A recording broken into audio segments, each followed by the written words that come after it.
बिस्मिल्लाहिर्रहमानिर्रहीम। अस्सलामु अलैकुम नाजरीन। प्रोग्राम कोरोना अपडेट के साथ आपकी मेज़बान नरगिस मेमन। कोरोना के बढ़ते हुए केसेस और उससे होने वाले मुतासरीन के बारे में हम आपको हर रोज़ आगाही देते हैं। लोकल सिटीज़ और इंटरनेशनल लेवल तक लोगों को मिलवाते हैं, उनसे गुफ्तगू करते हैं और कोरोना से मुतासरीन लोगों के बारे में या उस सिटी में या उस कंट्री में कितने लोग मुतासर हो चुके हैं पहली और दूसरी लहर से, और तीसरी लहर से कितने मुतासरीन अभी हुए हुए हैं। तो आज जो शख्सियत को मैंने दावत दी है वो लंदन में मुकीम हैं और इसके अलावा वो चेयरमैन हैं मीडिया सेल के आईएमओ के, और चेयरमैन हैं वो pride of democracy international Japan. इसके अलावा वो एडिशनल जनरल सेक्रेटरी हैं पीपल्स पार्टी लंदन। तो आज हम उनसे गुफ्तगू करते हैं कि लंदन में मुकीम लोग किस तरह से अपनी लाइफ गुजार रहे हैं, वहाँ पे लॉकडाउन की क्या सूरत हाल है, वहाँ पे कितने लोग कीमती जानें जो हैं वो लुक़मा अजल बन चुकी हैं पहली और दूसरी लहर में, और तीसरी लहर में लोग किस तरह से एसओपीज़ को फॉलो कर रहे हैं। तो मेरे साथ रहिएगा, गुफ्तगू का आगाज़ करते हैं। पहला सवाल आपसे ये कहूँगी कि कोरोना जो है वो 12 माह से तकरीबन 1 साल का हो चुका है। ज़ाहिर है पूरे आलमी वबा बन चुका है वो। तो उस दरमियान जो पहली लहर थी, जो दूसरी लहर थी, और अब चूँकि तीसरी लहर दाखिल हो चुकी है, तो बरतानिया की हुकूमत ने क्या कारकर्दगी दिखाई? अगर इनसे देखें तो बरतानिया की गवर्नमेंट की बहुत अच्छी कारकर्दगी रही। पहले जो फर्स्ट वेव जो आया था उसके अंदर थोड़ा सा इनसे मिस्टेक हुई थी कि इन्होंने लॉकडाउन थोड़ा लेट किया, जिसकी वजह से उनको नुकसान उठाना पड़ा, मतलब जो है। तो उसके बाद जो है काफ़ी इस गवर्नमेंट ने जो है बड़ा अच्छी तरीके से कंट्रोल किया इसको जो है। तो ये फर्स्ट वाले का तो ये है, मतलब जो है। बाकी दूसरा जो लॉकडाउन की ज़रूरत पड़ी इनको जो है, उसके अंदर जो है आवाम भी बड़ी एजुकेट थी इस हवाले से, फर्स्ट लॉकडाउन के हवाले से। और आवाम ने बड़ा सपोर्ट किया, मतलब जो है, जिसकी वजह से इस पूरे उससे हम निकल पाए। मतलब जो बड़ा ख़तरनाक वेव था इधर सेकंड वाला जो है, अल्लाह की मेहरबानी से और इस पब्लिक ने जो है ना गवर्नमेंट के जो जो एसओपीज थी उस पर अमल किया। हर जगह पे कुछ लोग होते हैं ऐसे जो उस पर थोड़ा सा जो है करते हैं वो लोग जो, मगर सच तकरीबन लोगों 90% लोगों ने काफ़ी अच्छा रिस्पॉन्स दिया पब्लिक ने, जिसकी वजह से इस वबा को कंट्रोल करने में बड़ी हेल्प मिली है। सिर्फ गवर्नमेंट जो है, सिर्फ गवर्नमेंट इसको नहीं कर सकती, इसके अंदर आवाम का जो है वो बहुत ज़रूरी है कि उनका साथ हो। आपको गवर्नमेंट तो अपनी तरफ से कहती है, मगर आवाम ने बड़ा अच्छा साथ दिया और अच्छी तरीके से उसको पे कंट्रोल किया, मतलब ना। क्या पहले लॉकडाउन में बरतानिया हुकूमत को एसओपीज़ में कामयाबी हासिल हुई? हाँ, मतलब एक्चुअली प्राइम मिनिस्टर का कोई नहीं होता है, बात गवर्नमेंट की होती है। गवर्नमेंट ने जो जो चीज़ें कहीं आवाम को, उसके तरीका था उसका। यहाँ पे क्या होता है कि हर जगह पब्लिक तो होती इसी तरह से, उनको पाबंद करने के लिए यहाँ पे फाइन करते हैं। कि जो अब मिसाल के तौर पे मैं आपको बता रहा हूँ कि उन्होंने कह दिया कि आप अपनी फैमिली से भी नहीं मिल सकते घर के अंदर। मतलब मैं अपनी बात करता हूँ कि पिछले 13-14 महीने से घर में से निकलते हैं, मतलब शॉपिंग के लिए, मगर काम वगैरह नहीं किया हमने, घर बैठे रहे। और गवर्नमेंट, क्योंकि हम टैक्स टैक्स पे करते रहे, तो गवर्नमेंट ने उसकी वजह से हमें सपोर्ट की है। जो जो लोग यहाँ पे एक एक फर्द को घर बैठे उनको जो है उन्होंने सपोर्ट की गवर्नमेंट ने जो है। तो बहुत अच्छा, मतलब इन्होंने ये रखा था कि जिसका पब्लिक को जो है ना कोई ऐसी खाने के हवाले से इस हवाले से कभी कोई प्रॉब्लम नहीं हुआ यहाँ पर जो है। तो इस मामले में कामयाब रहा, मतलब जो है ना उनका इकदाम जो था। आपके ख़्याल में जो पहले लॉकडाउन में नरमी की गई और रेस्टोरेंट में जो है वो 50% ऑफ का फ़ैसला किया गया, तो क्या वो फ़ैसला दुरुस्त था? बिल्कुल दुरुस्त था ये फैसला। लोग वो इससे थोड़े नुकसान ज़रूर हुए, क्योंकि उसमें उन्होंने ये पाबंदी नहीं लगाई थी कि आप टेक अवेज ले लें। मतलब आप जो है वो रेस्टोरेंट्स उन्होंने खोले हुए थे जो है, क्योंकि बिजनेस बहुत डाउन जा रहा था, इससे बरतानिया की इकोनॉमी को बड़ा नुकसान हो रहा था। उन्होंने एक ट्राई की थी, तो उससे नुकसान थोड़ा बहुत हुआ, मगर ये कि पब्लिक ने असल में उसके अंदर थोड़ा सा वो कि ऐसे लग रहा था कि आइंदा कभी रेस्टोरेंट जाएंगे नहीं, बस क्यू लगा के खड़े हुए थे वहाँ पर। मगर बहरहाल उसके बाद फिर उनको मजबूरन जो है उसको ये करना पड़ा कि आप जो है ना आप रेस्टोरेंट में जाके नहीं खा सकते, आप टेक अवे ले सकते हैं। तो ये 50% जो ऑफ दिया था इन्होंने, ये 50% ऑफ नहीं था।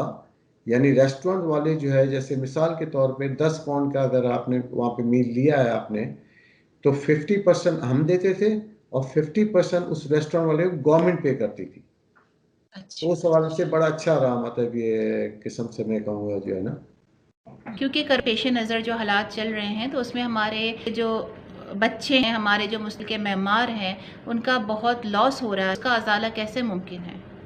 तो उसमें इन्होंने थोड़ा टेक्नोलॉजी का बड़ा सहारा लिया उन्होंने, जो है मेरे अपने ग्रैंड चिल्ड्रन हैं छोटे, मीन प्राइमरी स्कूल के अंदर है, उन तक को इन्होंने जो है ऑनलाइन जो है वो जूम के ऊपर या स्काइप के ऊपर उन्होंने क्लासेस ली हैं।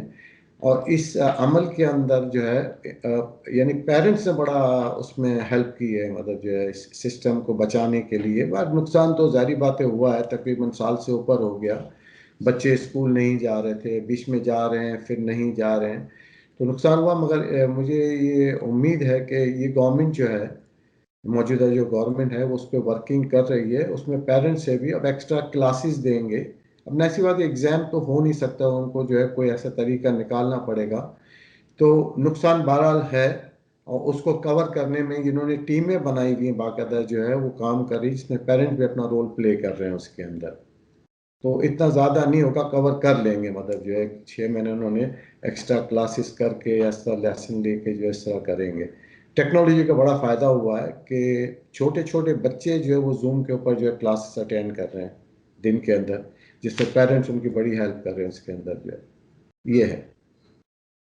अच्छा, आप ये बताइए कि अगर हम पाकिस्तान की बात करते हैं तो चूंकि अब हमारा जो पाकिस्तान है वो कम्प्लीटली लॉकडाउन की तरफ जा रहा है, और चूंकि कोरोना वबा भी है और रमजान भी है, लोग मुतासिर हो रहे हैं, लोगों का कारोबार मुतासिर हो रहा है, तो आप क्या समझते हैं कि लॉकडाउन जो है वो बेहतरीन फैसला है, या वही फौजी जो तैनात हुई हैं उनको जो है एसओपीज पे अवाम को अमल करवाना चाहिए, वो ज्यादा बेहतरीन फैसला था?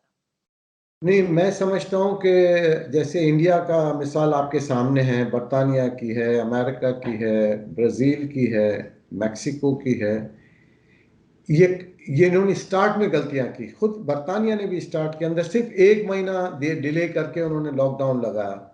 इसको स्टॉप करने का बेहतरीन तरीका है कि इसको पाकिस्तान हो, इंडिया हो, बांग्लादेश हो, श्रीलंका हो, कम से कम 15 दिन, क्यों हमें पता है गवर्नमेंट के पास ना सरमाया नहीं है कि वो घर बिठा के लोगों को देगी। इन्होंने तो ये डेवलप कंट्री, इन्होंने तो ये मैनेज कर लिया। मगर मैं ये समझता हूँ पाकिस्तान के, इंडिया के हालात देख के वहाँ से कंट्रोल से बाहर हो गया। इसको बड़ा टाइम लगेगा, कितने भी फंड्स इनको मिल जाए, बहुत काम, मुश्किल काम है वो। तो पाकिस्तान के हवाले से तो मैं ये कहूँगा कि अभी अल्लाह का बड़ा करम है पाकिस्तान के ऊपर, कि पाकिस्तान में वो हालात नहीं दुनिया में है, मतलब जो है मैं जिस तरह से अब स्पीड पकड़ रहा है इसको रोकने के लिए 15 दिन का कम से कम कम्प्लीटली लॉकडाउन पूरे पाकिस्तान में होना चाहिए, तो फिर जो है आप इस पर कंट्रोल कर पाएंगे। एसओपी पे तो अमल करना, और लॉकडाउन के बाद भी जो है वो आपकी फोर्सेस जो हैं उनको रोड पे गश्त करना होगा, लोगों को फाइन करना होगा, ना कि उनको मारो, उन पे फाइनेंशियली आप उनके साथ वो करो, तो उस पे वो आएंगे। मतलब जो मुझे पता है कि जो बेचारे डेली काम करते हैं उनके लिए बहुत बड़ा मसला होगा, मगर हम क्या करें इसके बाद, हमारे पास कोई ऑप्शन नहीं है इसके अलावा जो है। पाकिस्तान को इस मामले के अंदर आपकी जो गवर्नमेंट है हमारी, उनको चाहिए कि इसके ऊपर फौरी तौर पर लॉकडाउन पे जाना चाहिए, एटलीस्ट 2 वीक के लिए। उसके बाद रिजल्ट आपको मिलेगा, मतलब जो है। आपके ख्याल में जो बरतानिया हुकूमत ने फैसला किया था कि जो बैरून मुल्क जाएंगे और जब वो वापस आएंगे तो 10 डेज का वो क्वारंटाइन करेंगे, इसके अलावा जी। कुछ पाउंड्स उनको देने होंगे हुकूमत को, तो क्या मुत्तफिक हैं इस फैसले से आप हुकूमत के? हाँ, मैं मुत्तफिक हूँ, पर क्योंकि मैं गया ही नहीं कहीं जो है, मगर जो लोग गए हुए थे उनके लिए बड़ा तकलीफ दह अमल था। इस गवर्नमेंट ने ये इसलिए किया कि लोग यहीं पे बैठ के घर से काम करते, तो उन्होंने बोला चलो अच्छा है कि हॉलीडेज पे चले जाएं पाकिस्तान, वहीं से बैठ के काम कर लें, तनख्वाह भी मिलेगी, हॉलीडेज भी हो जाएगी। तो उसको जो है इन्होंने उस वक्त ये इस पे इन्होंने स्टेप लिया गवर्नमेंट ने, जब ये रेड जोन के अंदर आया। रेड जोन से पहले आते थे तो अगर कोई ब्रिटिश नेशनल है तो उनके लिए नहीं था, वो अपने घर में भी क्वारंटाइन कर सकते थे वो जो है। मगर रेड जोन में आने के बाद पाकिस्तान को, उसके बाद इन्होंने ये लगाया कि इस तारीख तक आप आ जाएं, 3 दिन का टाइम दिया उन्होंने कि इस तारीख तक अगर आप आ जाते हैं तो कोई मसला नहीं, मगर इस तारीख के बाद आप आएंगे तो फिर आप जब लैंड करेंगे तो आपको यहाँ पे क्वारंटीन के जाने के लिए होटल में जाएंगे, गवर्नमेंट नहीं ले रही हो पैसा। और वो तकरीबन बड़ा अमाउंट है, मतलब 2400 पाउंड हो जाता है आप जो है ना 10 दिन के, जी। बहुत बड़ा अमाउंट है लोकल यहाँ पे लोगों के लिए। तो उससे लोगों को तकलीफें हुई हैं, मगर अब क्या करें, आपके पास कोई ऑप्शन नहीं था उसको रोकने के लिए उन्होंने। यानी अब तो आपको मैं बताऊं कि लेटेस्ट जो ऑस्ट्रेलिया ने कानून बनाया अभी, कि जो भी ऑस्ट्रेलियन सिटीजन इंडिया गया है, अगर वो आएगा इस कंट्री के अंदर, तो उसको जो है 5 साल सजा, ये $66,000, या तो सजा लो 5 साल या $66,000 फाइन। कौन आएगा ऐसे के अंदर, बैठे हैं वो इंडिया के अंदर ऐसे हालात के अंदर। तो मैं समझता हूँ कि बेहतर है, अपनी आवाम को बचाने के लिए उन्होंने सही स्टेप उठाया है उन्होंने जो। इस 16 माह में कोरोना में NHS की क्या खिदमत रही? NHS की खिदमत बहुत ही अच्छी थी, मतलब ना इनके ऊपर इतना लोड पड़ा था कि यहाँ के NHS के स्टाफ जो हैं, डॉक्टर्स हैं, नर्सिस हैं, इनके बड़े हैं, 24 घंटे इन्होंने काम किया है, 24 घंटे। यानी कोई यहाँ से प्रॉब्लम नहीं थी। एम्बुलेंस को उस दौरान भी, एम्बुलेंस को नेचुरली इतना बड़ा वो ये हुआ था जो है, उसके अंदर मैं नहीं समझता कोई गवर्नमेंट भी मैनेज कर सके, मगर यहाँ पे जो है इन्होंने एम्बुलेंस को उस दौरान भी हमने फ़ोन किया है। मैं खुद इसका शिकार हुआ हूँ, मतलब पॉजिटिव हुआ था मैं भी जो है इसका, कोरोना का। मेरी वाइफ भी फ़ोन करते थे, 2 मिनट में एम्बुलेंस पहुँचती थी जो है इसके लिए। इसके अंदर बहुत अच्छा, बल्कि यहाँ तो इतना अच्छा किया कि यहाँ की आवाम ने, आई थिंक थर्सडे को, एवरी थर्सडे, जब से कोरोना, एवरी थर्सडे जो है हर आदमी अपनी गैलरी से निकल के, विंडो से निकल के बाकायदा क्लैप करते थे उनको इनकरेज करने के लिए, स्टाफ को। NHS ने बहुत ही अच्छी सर्विस दी इस दौरान जो है। नेचुरली थोड़ी बहुत शिकायत तो रहती है, मगर सच देखें तो बहुत अच्छा उनका था जो है ना ये। आम लोगों के लिए कोरोना वैक्सीन लगाना आसान था बरतानिया में, या बहुत मुश्किलात का सामना करना पड़ा? मैं कह रहा हूँ कि हम सोच भी नहीं सकते थे कि इतनी बड़ी आवाम को इस तरह से वैक्सीन का सर्विस इन्होंने की। इन्होंने 80+ से इन्होंने स्टार्ट किया था और इतना सक्सेसफुल गया है, मतलब जो है किसी को ना फ़ोन करने की ज़रूरत थी। एज वाइज वो आपको जो है ना, आपके GPs जो डॉक्टर्स हैं आपका जो है, वहाँ से सर्जरी से आपको बाकायदा टैक्स आता था, उस पर आप उस जाके ऑनलाइन उसको करें, आप उसी वक्त आपको डेट दे देते थे, आप जाएँ, 5 मिनट के अंदर वो लग जाता था जो है। और ऑलमोस्ट अब तो ये जो है 30+ पे आ गए हैं। तो अब मैं समझता हूँ कि 1 आध 2 महीने के अंदर यहाँ पे कंप्लीट हो जाएगा। और बड़ा सिस्टमेटिक है, बड़ा मतलब हाँ, बड़ा कोई प्रॉब्लम नहीं है उसके अंदर। वैक्सीनेशन से मुतालिक लोगों को एक पेचीदगी है या अबहम है कि उसके साइड इफ़ेक्ट्स होते हैं, तो क्या आप इस बात से मुत्तफ़िक हैं? जी जी, बिल्कुल मुतमईन हूँ मैं। जो है 60+ हूँ मैं, और जो है वैक्सीन लगाया मैंने फाइज़र का। समझे, जो अवेलेबल था वहाँ पे उन्होंने हमें लगाया, फाइजर अवेलेबल था, उन्होंने लगाया, तो पहले फर्स्ट डोज लगी, कोई ऐसा प्रॉब्लम नहीं हुआ। कहते हैं कि बुखार हो जाएगा, मुझे तो नहीं हुआ। उसके बाद तकरीबन 2 हफ्ते हुए, मैंने दूसरा डोज भी लगाया है मैंने, और अल्लाह का शुक्र है उसको भी 2 हफ्ते हो गए, कोई ऐसा प्रॉब्लम नहीं है। बस ठीक है, जो चंद लोगों को जिनको पहले से कुछ बीमारियां हैं, तो थोड़ा होता है कुछ, तो फ़ौरन एम्बुलेंस आ जाती है, वो आके करती, तो कोई ऐसा मसला नहीं है, बहुत सही है। इसमें चाहिए ये एक बात जहन में रखिएगा आप, कि वैक्सीन का मतलब ये नहीं है, मतलब जो लोगों को ये पता होना चाहिए, मतलब नहीं है कि कोरोना आपको नहीं होगा, मगर डेथ आपकी उससे नहीं होगी। ये आपकी डेथ को जो है ना प्रोटेक्ट करेगा ये वैक्सीन जो है। आप समझिए, अभी हमारे यहाँ से पहले ही एक फ्लू वैक्सीन हमें लगता है। फ्लू वैक्सीन का मतलब वो आपको कोई बहुत ही डेंजरस कोई ऐसा वायरस आ गया फ्लू के हवाले से, तो उसमें आपको प्रोटेक्ट करेगा वो जो है। मैं फ्लू तो आपको नॉर्मल, जो ठंडा मुल्क है तो फ्लू तो होता ही नॉर्मल जो है यहाँ पर। तो बहुत सही। अच्छी चीज़ को जो है इनकरेज करना चाहिए, आवाम को जो है लगवाना चाहिए फ़ौरन जो है। IMO ने कोरोना और चूंकि रमज़ान चल रहा है तो उसके हवाले से क्या इकदामात किए? रमज़ान जो है उसके लिए तो इन सच को ऐसी चीज़ नहीं, क्योंकि अभी SOPs के हैं, तो रमज़ान के इफ्तार पार्टी नॉर्मली करते हैं, मतलब जो है हमारे यहाँ पे जो वाइस प्रेसिडेंट है इस्माइल हुरानी साहब हैं, इरफान बयानी साहब हैं, यहाँ के जनरल सेक्रेटरी हैं यूरोप के, तो ये लोग करते हैं, मगर क्योंकि अभी कोरोना की वजह से वो हम नहीं कर सकते हैं, मगर उसके बावजूद जो है IMO ने, अब्दुल्ला गाडावाला जो है वो हमारे फाउंडर हैं, और प्रेसिडेंट जो है वो सलीम करीम साहब हैं, और तैयब मुसानी साहब जनरल सेक्रेटरी हैं। तो इनका बड़ा अच्छा काम कर रहे हैं ये लोग, इनकी टीम है बड़ी अच्छी, मैं भी उस टीम का हिस्सा हूँ, काफ़ी अच्छा काम कर रहे हैं। और अभी दुबई के अंदर हालात बेहतर है, तो कल रात जो है दुबई के अंदर जो है इन्होंने, इकबाल अडवाणी साहब और अब्दुल्ला इन्होंने, पूरी टीम है इनकी, उन्होंने एक बड़ी इफ्तार पार्टी का अरेंज किया था वहाँ पर जो है।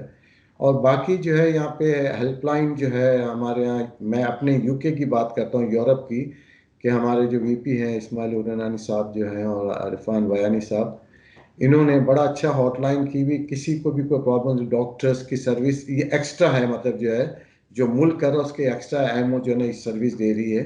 यानी हॉलैंड के अंदर हमारे अनवर मेमन साहब हैं, तो वो भी बहुत अच्छा काम कर रहे हैं। और जो है अपना जो डेथ होने के बाद तदफीन वगैरह का सारा निज़ाम जो है, तो आईएमओ इस हवाले से बड़ा अच्छा काम कर रही है। मैं इस पर बड़ा मुतमईन हूँ, मतलब ना सिर्फ इस हवाले से नहीं कि मैं मीडिया सेल का चेयरमैन हूँ उस हवाले से, मगर वाकई बहुत अच्छा काम कर रही है वो जो है। आपका क्या मशवरा है कि इस हालात में, चूँकि जो इंडिया के हालात हैं और जो पाकिस्तान के हालात हैं, तो हम अपनी कम्युनिटी या दूसरे लोगों की किस तरह मदद कर सकते हैं? वैसे भी नॉर्मल हालात में भी जो है ना, हमारी जो इंटरनेशनल मेमन ऑर्गेनाइजेशन है उनकी टीम जो है हमेशा काम करती है। और इस कोरोना के अंदर जो है वो काफ़ी, यानी मैं आपको ये बताना चाह रहा हूँ, जिस वक्त फर्स्ट लॉकडाउन हुआ था दुबई की मैं खासतौर पर बता रहा हूँ, क्योंकि इन मुल्कों में इतना प्रॉब्लम नहीं हुआ, मतलब जो गवर्नमेंट लेवल पे सारे मसले हल हो जाते हैं। लाइक ये गल्फ है आपका, दुबई है, सऊदी अरब है, वहाँ बाकायदा फर्स्ट उसमें जब कोरोना आया था तो वहाँ पे लोगों की जॉबें चली गई। जब जॉबें गई तो उनके पास अकोमोडेशन नहीं थी, तो वो बड़े मुश्किल हालात में थे। उस वक्त आईएमओ ने बहुत बड़ा काम किया कि लोगों को टिकट बना के दिए उनके घर पहुंचाने के लिए, और जब तक उनका जाने का नहीं हुआ, उनके रुकने का, उनके खाने का सारे इंतजाम जो है आईएमओ ने किए। यूरोप के अंदर इतनी प्रॉब्लम्स नहीं, मगर वहाँ क्योंकि मजदूर पेशा है ज़्यादातर जो है, तो वहाँ आईएमओ ने अपना बहुत बड़ा किरदार अदा किया वहाँ पर जो है। मैं उस पर सलाम पेश करता हूँ, उनके जो बड़े हैं हमारे, उनको जो है। आप अपनी कम्युनिटी को क्या मशवरा देंगे कि जिससे वो कोरोना से ज़्यादा से ज़्यादा बच सकें या कम से कम नुकसान हो? हम ये कहेंगे कि पाकिस्तान का हर फर्द को इसके अंदर ये काम करना है, आने वाले वक्त से बचने के लिए। ये कुछ भी नहीं है तो अभी ऐसा है, ये आज नहीं कल चला जाएगा, मगर आने वाले कल के लिए हर फर्द को अपना किरदार अदा करना होगा। ना कि हम उन्हीं पे डाल दें कि सरमाएदार है उन्हीं के ऊपर सारा कुछ करे। वो ठीक है पैसा दे देंगे, मगर नीचे लेवल से अगर आप उनको सपोर्ट नहीं करोगे तो बहुत मुश्किल काम है। हर इंसान को अपना किरदार अदा करना पड़ेगा। तो इंशाअल्लाह अल्लाह चाहेगा, मेरा मतलब ये नहीं है कि दुनिया ख़त्म हो जाएगी इसके बाद जो है, नहीं, दुनिया दोबारा होगी, मगर थोड़ी स्लो स्लो करते हुए एक वक्त आएगा कि इसके असरात 5 साल में जाके आप कंप्लीट कर पाएंगे। इतना आसान नहीं है, मतलब जो है। जी, तो नाज़रीन, आपने गुफ्तगू सुनी उमर मेमन साहब के साथ, जो मैंने पहले भी बताया था कि वो ज़ाहिर लंदन में मुकीम हैं और उन्होंने वहाँ पे मुतासरीन, जो पहली और दूसरी लहर में मुतासरीन थे, उस हवाले से बताया। पाकिस्तान में जितने लोग मुतासर हुए हैं, इंडिया में जितने लोग मुतासर हो रहे हैं, क्योंकि इंडिया में चूँकि हालात बहुत ज़्यादा आउट ऑफ कंट्रोल हैं, तो उन्होंने अपनी गुफ्तगू से हमें आगाह किया। अब इजाज़त दीजिए अपनी मेज़बान नरगिस मेमन को। अपना बहुत ख्याल रखिएगा। अल्लाह हाफ़िज़।